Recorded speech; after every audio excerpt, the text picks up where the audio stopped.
I'm Zeba Kohli. I like to refer to myself as an infopreneur, and I'd love to welcome you to my chocolaterie. So yes, I'm going to take you on a gastronomical journey of chocolate. Where does it come from?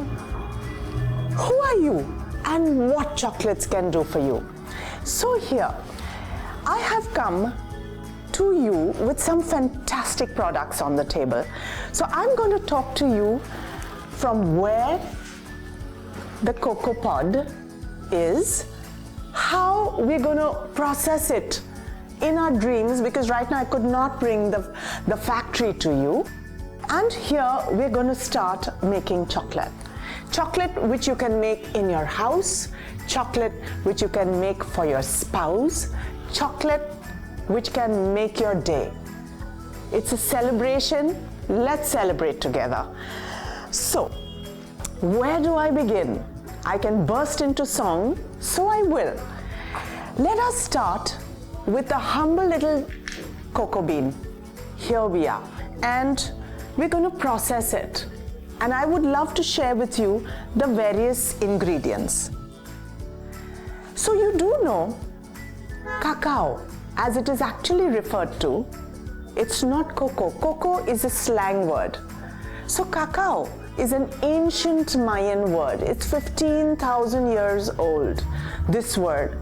And essentially, it really brings to you the eternal life. Without kidding, it's the world's new superfood.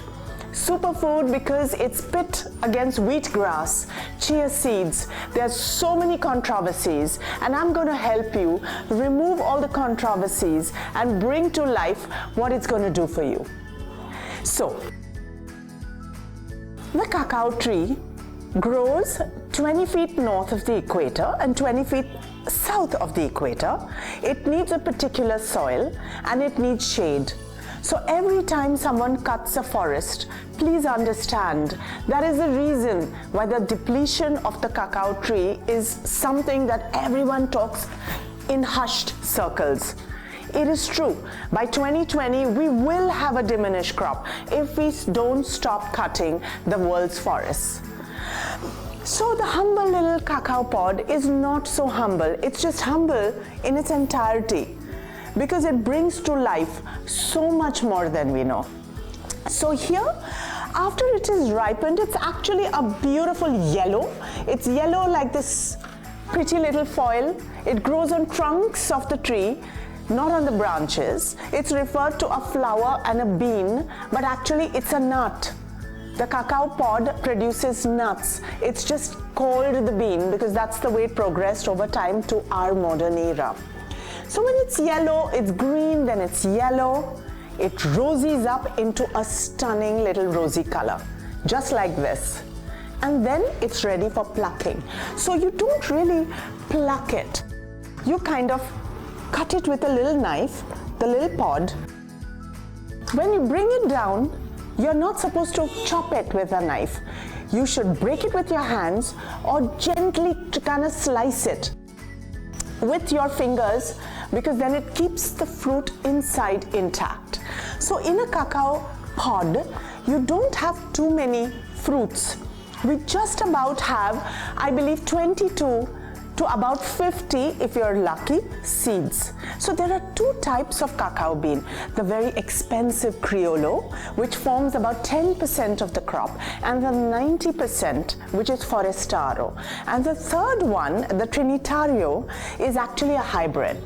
So Forastero is a cheaper bean. And when you remove these beautiful little cocoa beans, actually it has a white pulp like a lychee. So before, like chocolates as we know it, is really like this. Milk, dark, white.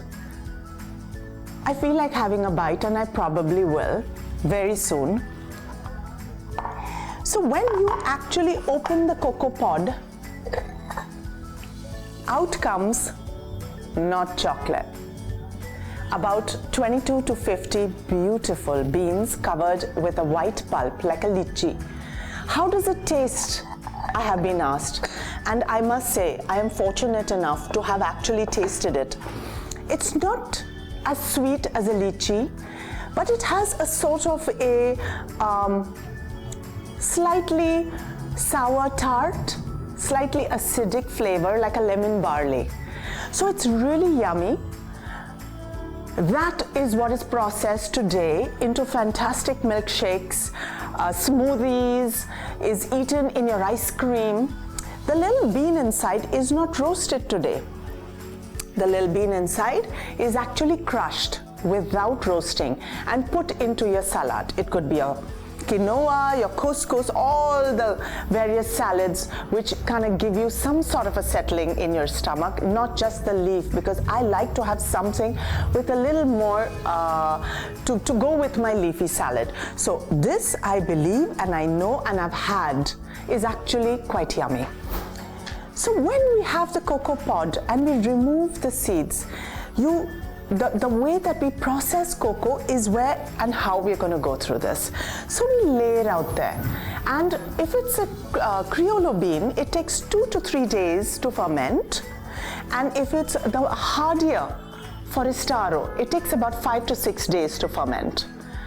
After it has fermented, it goes into roasting. And you have beautiful professional roasters, but you know what? In today's day and age, you go down to our beautiful South India, you actually have lots and lots of cacao plantations coming up. In fact, it's really wonderful to visit there. And you can make chocolates in your house. How about that? You actually can. So what we need to do is actually roast it in your oven until the shell comes off naturally, and just like the peanut, once it's roasted, you remove the beautiful light flaky shells. A lot of people use hair dryers.